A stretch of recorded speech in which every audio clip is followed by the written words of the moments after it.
मेरे अजीज़ हमवतनों, यौम आज़ादी मुबारक हो।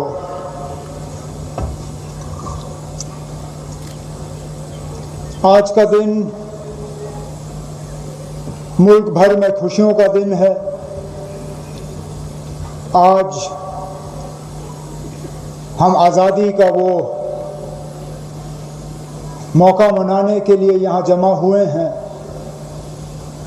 जिसके लिए सदियों ने कुर्बानियाँ दी। लेकिन आज जहाँ एक तरफ से मुल्क भर में आज़ादी को लेकर खुशी मनाई जा रही है, वहाँ हमें इस बात का भी एहसास है कि जम्मू कश्मीर में, खासकर जम्मू में, कई सारे घरों में आज मातम होगा। कल किश्तवाड़ में बादल लगभग कोई 60 के आसपास लोग अपनी कीमती जानें गंवा चुके हैं, 100 से ज़्यादा जख्मी हैं और कई सारे लापता हैं जिनकी अभी पूरी तादाद हमारे सामने है नहीं। मैं अपने तरफ से उन तमाम घरों को जिनके आज प्यारे लोग उनके बीच में से छीने गए, उन्हें ताज़ियत का इजहार करता हूँ। उसके साथ साथ वो लोग जो ज़ख्मी हुए उनके लिए दुआ करता हूँ कि वो जल्द से जल्द पूरी तरह से सेहतियाब हों।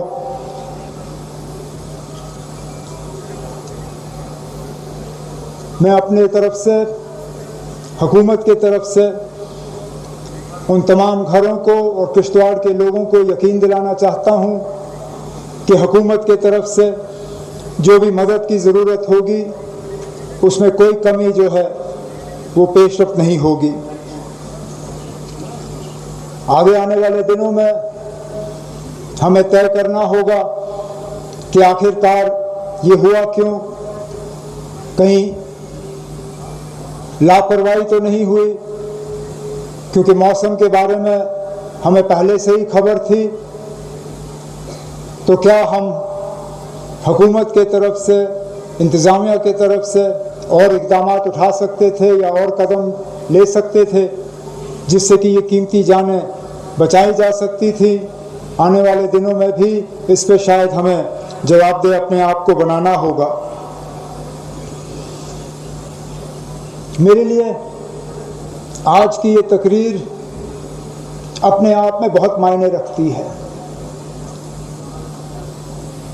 6 साल से ज़्यादा अरसा बीत चुका है जबकि जम्मू कश्मीर के लोगों ने अपने चुने हुए नुमाइंदे को यहाँ से तकरीर करते हुए सुना है। मुझे खुद 11 साल हो गए जबकि मैंने यहाँ इससे पहले जम्मू कश्मीर के लोगों को यहाँ इस स्टेज से जो है खिताब किया। इन 10-11 सालों में बहुत कुछ बदला। जहाँ पिछली बार जब मैं यहाँ खड़ा था तो जम्मू कश्मीर रियासत का वज़ीर आला था। इस मुल्क में हमारी अपनी एक पहचान थी, हमारा एक खसूसी दर्जा था, हमारा अपना झंडा था, हमारा अपना आईन था। आज वो उनमें से कुछ भी रहा नहीं। यहाँ तक कि जो रियासत का दर्जा हमारा था वो भी आज हमारा है नहीं। जमहूरियत दोबारा हासिल करने में भी हमें बहुत इंतज़ार करना पड़ा। इतना इंतज़ार क्यों कराया गया उसका भी अभी तक हमें सही माने में जवाब मिला नहीं। लेकिन चलिए, देर आए दुरुस्त आए। आज कम से कम जम्मू कश्मीर में लोगों की अपनी हुकूमत है जिसमें लोगों ने बढ़ चढ़ के उस हुकूमत को कायम करने में अपना रोल अदा किया। सच माने तो मैं खुद अपने आप इस सोच में लगा रहा कि ये 15 अगस्त की तकरीर मेरी कैसी होगी, मैं किस अंदाज में जम्मू कश्मीर के लोगों से बात करूंगा, क्या माहौल होगा, क्या अल्फाज इस्तेमाल किए जाएंगे। एक चीज़ तो मैं जानता था कि शायद वो रूटीन तकरीर, वो नॉर्मल तकरीर, उसकी गुंजाइश कम ही नज़र आ रही थी।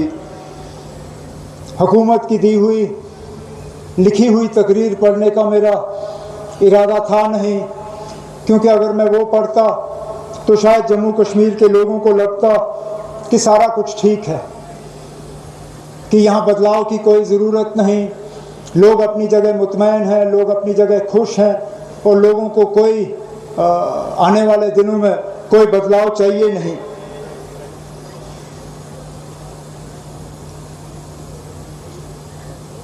कुछ हमारे दोस्त और खैर खा जो हैं वो बार बार मुझे बताते रहे कि आप इस साल कुछ बदलेगा, इस साल ऐलान होगा, आप इंतज़ार करिए, 15 अगस्त को जम्मू कश्मीर के लिए दिल्ली से बड़ा ऐलान होगा।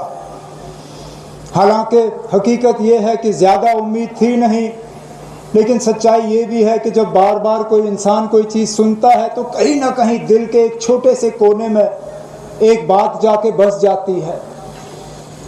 और बड़ी बेसब्री से हमने उस तकरीर का इंतज़ार किया और इंतज़ार किया कि शायद कहीं इस तकरीर के एक कोने में जम्मू कश्मीर के लिए कोई बड़ा ऐलान जो है वो हमें सुनने को मिलेगा। ये तब भी मुझे कहा गया था कि कागज़ तैयार हो रहे हैं, बस अब वक्त की बात है, आप इंतज़ार करिए, हो गया। हमने इंतज़ार किया, हुआ नहीं।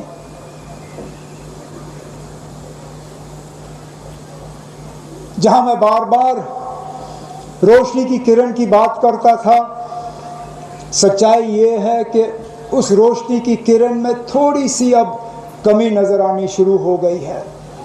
मैं अभी भी हार मानने के लिए तैयार नहीं हूँ, मैं अभी भी बेबस नहीं हूँ, मैं अभी भी इस बात को तस्लीम करने के लिए तैयार नहीं हूँ कि जो है वही है और कुछ बदलेगा नहीं।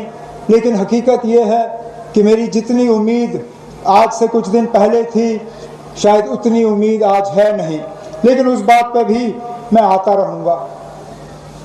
जैसे मैंने अपनी तकरीर की शुरुआत में कहा,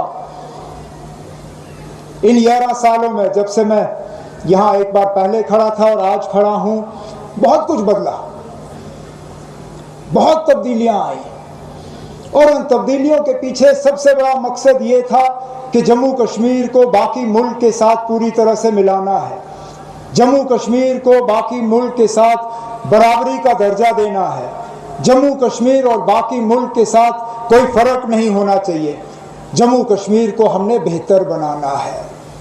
आज मैं पूछता हूँ, क्या वो बराबरी आई? क्या हम वाकई बाकी मुल्क के साथ बराबर के हिस्से हैं? क्या जो बाकी रियासतों का दर्जा है, क्या वो दर्जा हमारा है? क्या वाकई हम बेहतर हुए? क्या बेहतरी आई? अगर वाकई इन सवालों का जवाब हाँ है तो मैं कुछ नहीं कहूँगा, लेकिन अगर इनमें से एक भी सवाल का जवाब ना है तो मुझे बताएं ना, क्या कसूर था हमारा, क्या किया हमने कि हम आज इन हालात में अपने आप को पाते हैं। मैंने जब बेहतरी की बात की तो शायद पूरी दुनिया में मैं एक लौता इंसान हूँ जो ये सही माने में तय कर सकता है कि कितना फ़र्क आया है। जैसे मैंने आपसे कहा, इससे पहले जब मैंने यहाँ इस स्टेज से आप सबों को खिताब किया, मैं जम्मू कश्मीर रियासत का वज़ीर आला था। 6 साल मैं रियासत का वज़ीर आला बना रहा। आज मैं जम्मू कश्मीर यूनियन टेरिटरी का वज़ीर आला हूँ। मैं जानता हूँ कितना फ़र्क है एक रियासत और एक यूनियन टेरिटरी में। मैं तो ये कहता हूँ कि यूनियन टेरिटरी चीफ मिनिस्टरशिप मैं किसी पे ना सोचूं, मैं चाहता हूँ कि किसी को भी ये हासिल ना हो कि वो यूटी विद असेंबली का जो है वज़ीर आला बने, क्योंकि इसमें परेशानियाँ और तकलीफ़ों के अलावा बहुत कम नज़र आता है। मैंने बार बार कहा है कि यहाँ पे ये जो है ये सिस्टम गवर्नेंस का, ये जो तरीक़ेकार अपनाया गया है गवर्नेंस का, ये कामयाबी के लिए नहीं है, ये नाकामयाबी के लिए है। It is a system that कागज़ पे ये बहुत अच्छा लगता है, लेकिन हकीकत में, असलियत में इसको जो है इसके बारे में जितना कम कहा जाए उतना बेहतर है। मैं जानता था ये मुश्किल होगा। मेरी तकरीर के बाद कुछ लोग शायद कहेंगे फिर आप आए क्यों? मेरी आंखें बंद नहीं थीं। मुझे मालूम था कि ये हुकूमत जो है ये यूटी में बननी है। मुझे मालूम था कि ये इलेक्शन यूनियन टेरिटरी के इलेक्शन होंगे। मुझे पता था कि कुछ अरसे के लिए मुझे जम्मू कश्मीर का वज़ीर आला यूनियन टेरिटरी के हिसाब से रखना होगा बनिस्बत के रियासत के, लेकिन इतना मुश्किल होगा ये मुझे अंदाज़ा नहीं था। मुझे इस बात का अंदाज़ा नहीं था कि कैबिनेट के फैसले जो हैं कैबिनेट के मंजूरी के बिना तब्दील करने की कोशिश की जाएगी। मुझे इस बात का पता नहीं था कि कैबिनेट के फैसले जो हैं उनको रोक दिए जाएंगे, उन पर मंजूरी नहीं होगी, उनको कहीं डब्बे में बंद किया जाएगा और भुला दिया जाएगा। मुझे कम से कम इस बात का एहसास नहीं था। कभी कभी ऐसा लगता है कि ये हुकूमत, इसको अगर हम किसी और चीज़ के साथ इसकी हम बराबरी करें तो आप एक घोड़ा ले लीजिए, घोड़े की आगे की 2 टांगें बांधिए और फिर घोड़े से कहिए भागिए, वो घोड़ा चल पाएगा, यहाँ से वहाँ तक पहुँच पाएगा, लेकिन पहुँचने में बहुत तकलीफ का सामना करना पड़ेगा, बहुत मुश्किल से पहुँचेगा। और जिस तेज़ी और जिस रफ्तार से वो घोड़ा पहुँचना चाहेगा, जिस तेज़ी और जिस रफ्तार से वो घोड़ा पहुँच सकेगा, वो घोड़ा पहुँच नहीं पाएगा। हमारी भी यही हालत है। हमें हुकूमत दी गई है, हुकूमत में इख्तियारात हैं, लेकिन कहीं ना कहीं हमारे हाथ जो है हमारे पीठ पीछे बांधे गए हैं। लेकिन इसके बावजूद अगर मैं ये कहूँ कि हमने कुछ नहीं किया, गलत होगा। अगर कोई ये कहे कि ये 10 महीने हमने ज़ाया किए, गलत होगा। हमने आते ही जम्मू कश्मीर की असेंबली में जम्मू कश्मीर के खसूसी दर्जे को दोबारा कायम करने के लिए एक रेजोल्यूशन जो है असेंबली से मंजूर कराया। हमने जम्मू कश्मीर को दोबारा रियासत का दर्जा मिले, उसके लिए हमने कैबिनेट की मंजूरी एक रेजोल्यूशन पास कराया। हमने बजट के तहत जम्मू कश्मीर के लोगों के लिए कुछ ऐसे फैसले लिए जिनसे उनकी रोज़मर्रा की ज़िंदगी में बेहतरी आई, चाहे वो तालीम को लेके हो, चाहे वो सेहत को लेके हो, चाहे वो सोशल वेलफेयर को लेके हो, चाहे वो ट्रांसपोर्ट को लेके हो, चाहे वो टूरिज्म को लेके हो, चाहे वो एग्रीकल्चर को लेके हो, जो भी महकमा हो हुकूमत का, हमारी कोशिश रही कि जितने भी हमारे इख्तियारात हैं उनको सही तरीके से इस्तेमाल करके जम्मू कश्मीर के लोगों को कम से कम इस हुकूमत का जो है हम फ़ायदा दिखाना शुरू करें। सर्दियों में जब भारी बर्फबारी के बाद बिजली का निज़ाम बिगड़ा तो शायद पहली मर्तबा ऐसी नौबत आई कि हुकूमत ने चंद घंटों के अंदर अंदर तमाम बिजली जो है वो दोबारा लोगों को फराहम की। इस साल गर्मियों में जब जम्मू में पानी की किल्लत रही, बिजली की किल्लत रही, तो हुकूमत ने फटाफट उसको दुरुस्त किया। यहाँ पे हमने ज़राअत को और बढ़ावा देने के लिए जो HADP का प्रोग्राम है उसकी जो आमदनी है उसके लिए जो रकम ज़ाहिर करना था उसको हमने बढ़ा दिया।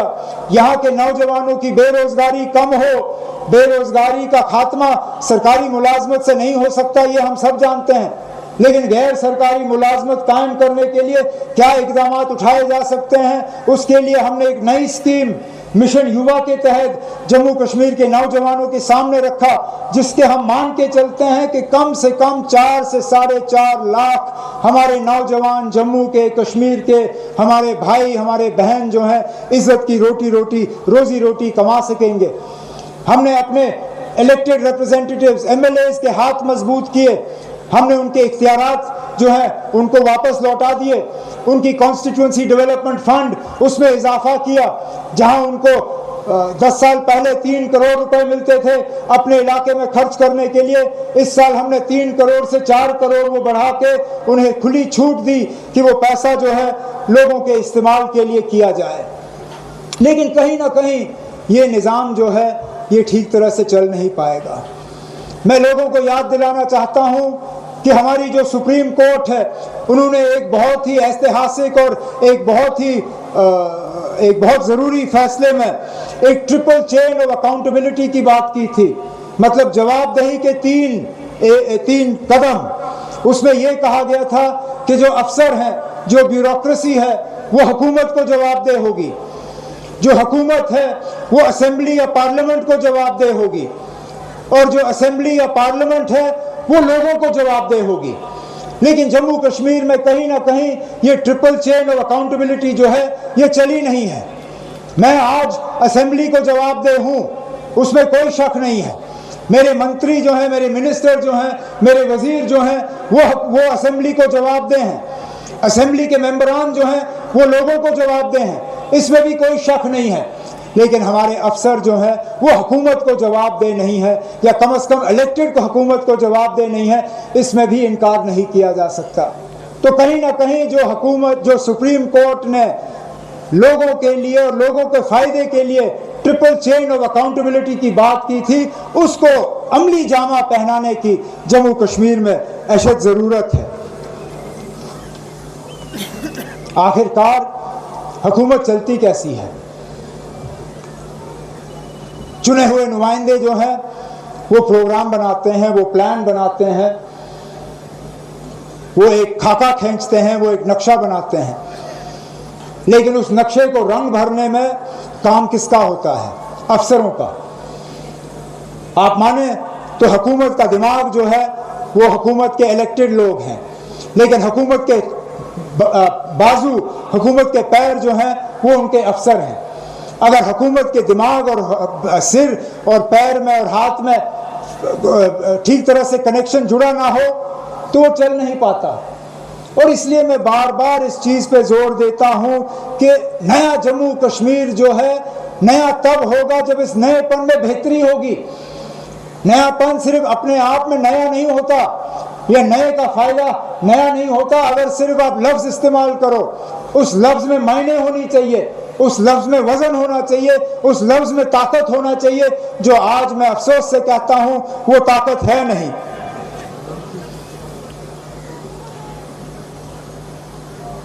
क्या हमें रियासत बनने का हक नहीं है? है। क्या हमें दोबारा रियासत बनाने का वादा हमसे किया नहीं गया है? किया गया है। और इसलिए मुझे बेहद अफसोस है जो कल हमने सुप्रीम कोर्ट में कुछ बातें सुनी, जहां अफसोस से कहना पड़ता है, ये कहा गया कि पहलगाम को भी नज़रअंदाज नहीं किया जा सकता है जब स्टेटहुड की बात आ जाती है, जब जम्मू कश्मीर को दोबारा रियासत बनाने की बात आ जाती है। मेरा पहला सवाल ये है कि बताएं, जम्मू कश्मीर दोबारा रियासत बने इसका फैसला हमारी हुकूमत नहीं करेगी? जम्मू कश्मीर दोबारा रियासत बने इसका फैसला हमारी सुप्रीम कोर्ट नहीं करेगी? क्या दोबारा जम्मू कश्मीर रियासत बने इसका फैसला पहलगाम के उन कातिलों के हाथ होगा, या उनके पीछे जो ताकत है हमारे पड़ोसी सरहद पार मुल्क, क्या वो तय करेंगे कि जम्मू कश्मीर रियासत कब बनेगा? क्या जब कभी हम रियासत बनने के नजदीक आएंगे और ये लोग कोई हमला करेंगे दोबारा हमारा रियासत का हक हमसे छीना जाएगा? आखिरकार क्या ये इंसाफ है? क्या ये सही है? हमें सजा दी जा रही है उस जुर्म के लिए जिस जुर्म में हम शामिल नहीं हैं। ऑप सिंदूर के तहत हमारे बहादुर जवानों ने, हमारे एयरफोर्स ने, हमारे वर्दी पहनने वाले हमारे सिपाहियों ने हमारे पड़ोसी मुल्क को सजा दिया। वो सजा 3 दिन चली, 4 दिन चला, उसका कितना लंबा असर होगा उस पर हम बात करते रहेंगे। लेकिन आज पहलगाम के हमले का सजा हमें भी दिया जा रहा है। पहलगाम के हमले की सजा जम्मू कश्मीर के उन लोगों को दी जा रही है जिन्होंने पहलगाम के हमले के खिलाफ अपनी आवाज बुलंद की। क्या कोई इस बात से इनकार कर सकता है कि पहलगाम के हमले के बाद अपनी मर्जी से जम्मू कश्मीर के लोग बाहर आए? कठुआ से लेके कुपवाड़ा तक कोई शहर ऐसा नहीं है, कोई गांव ऐसा नहीं है, कोई घर ऐसा नहीं है जहां नाराजगी का इजहार नहीं हुआ, जहां लोगों ने यह नहीं कहा कि पहलगाम का हमला हमारे नाम में नहीं हुआ, हम पहलगाम के हमले के साथ नहीं हैं। हम पहलगाम के हमले को कबूल नहीं करते, लेकिन उसके बावजूद बदकिस्मती से आज पहलगाम के हमले का ही इस्तेमाल किया जा रहा है हमें रियासत के दर्जे से अलग रखने में।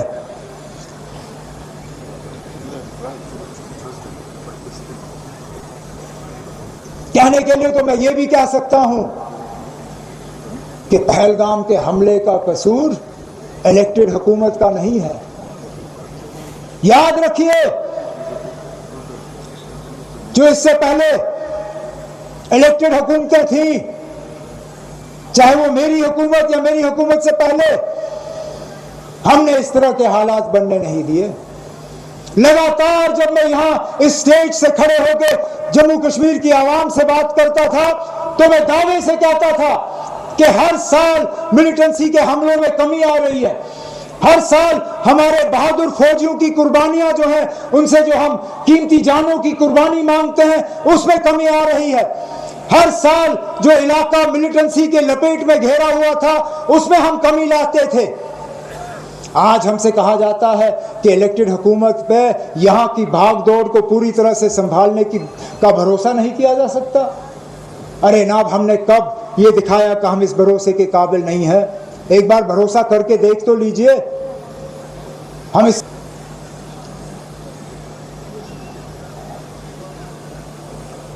मैं रियासत पे इसलिए जोर दे रहा हूं क्योंकि जम्मू कश्मीर के मुस्तकबिल को बदलने का पहला कदम वो है, और इसलिए मैं बोलता रहूंगा क्योंकि ये मेरे घर की बात नहीं है, ये मेरे जात की बात नहीं है, ये सिर्फ हुकूमत में मेरे साथियों की बात नहीं है, ये सिर्फ चुने हुए नुमाइंदों की बात नहीं है, ये पूरे जम्मू कश्मीर आवाम की बात है। और क्या अपना हक हासिल करना, क्या ये गुनाह है? क्या ये जुर्म है? मैंने हुकूमत संभालते ही एक तरफ से खतरा मोल लिया। मैंने दो चीजों पे जोर दिया। मैंने ये कहा कि जम्मू कश्मीर को जो भी मिलेगा हिंदुस्तान की जमहूरियत और हिंदुस्तान के आईन के तहत मिलेगा, और उसके साथ साथ मैंने इस चीज पे जोर दिया, मैंने कहा कि जम्मू कश्मीर को मरकज के साथ लड़ने में कोई फायदा नहीं होगा।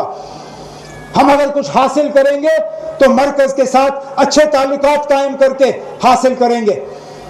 मुझे इसके लिए ताने सुनने पड़े, मेरा इसके लिए मजाक उड़ाया गया, यहां तक कि मैं मान के चलता हूं कि कुछ हद तक मुझे सियासी इसका खमियाजा भी भुगतना पड़ रहा है, लेकिन वो कीमत मैं अदा करने के लिए तैयार हूं क्योंकि मैं दिल से मानता हूं कि वाकई जो मैं कह रहा हूं सही कह रहा हूं।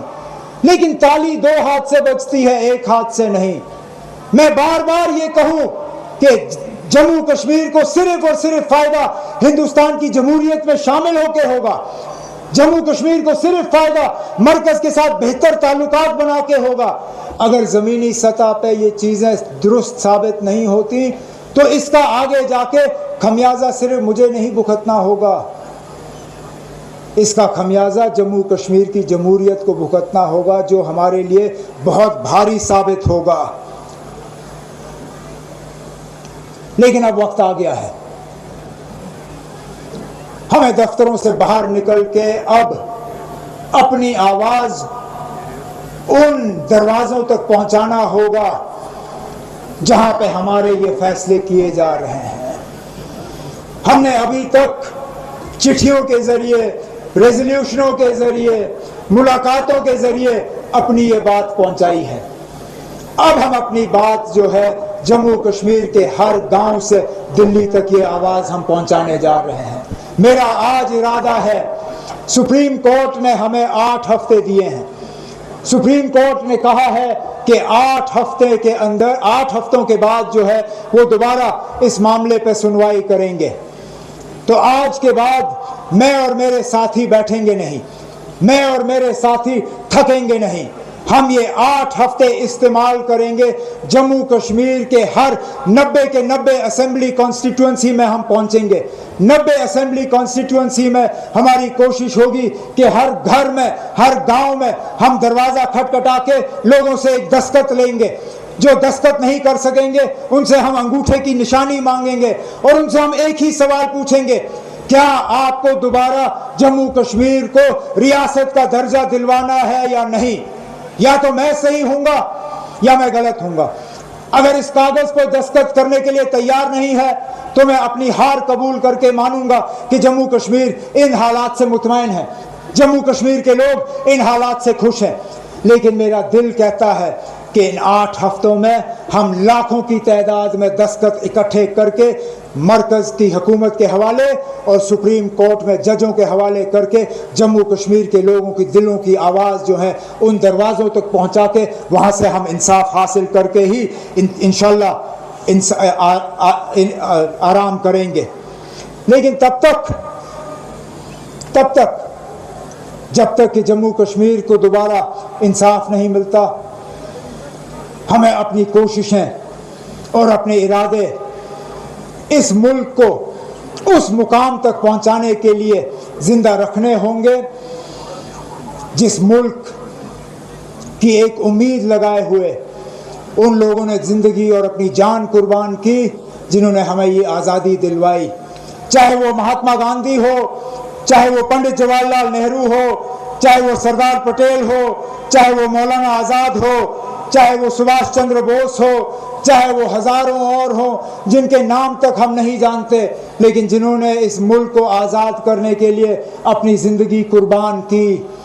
हमें उस हिंदुस्तान को हासिल करना है जिस हिंदुस्तान के लिए उन्होंने वो अपनी जान की कुर्बानी दी। हमें वो हिंदुस्तान हासिल करना है जिसमें सबको बराबरी का हक है। हमें वो हिंदुस्तान हासिल करना है जिसमें भाईचारा जो है वो बुलंद रहे। हमें वो मुल्क हासिल करना है जिसमें हर किसी को इस मुल्क के तरक्की में शामिल होने का बराबर का हिस्सा जो है वो मिले और हासिल और शामिल होने में बराबर का जो है हक हो। और हमें वो हिंदुस्तान, वो मुल्क कायम करना है जो अपने आप में खुद कफील हो, मजबूत हो, ताकतवर हो और किसी का डर ना हो। इस उम्मीद के साथ कि वो मुल्क कायम हो और उस मुल्क में जम्मू कश्मीर को अपना दर्जा जो है दोबारा वापस मिले, मैं एक बार फिर आप सबको इस मौके पे, आज़ादी के इस मौके पे आप सबको मुबारक करते हुए आपसे अब इजाज़त चाहता हूँ। बहुत बहुत शुक्रिया। जय हिंद, जय जम्मू कश्मीर।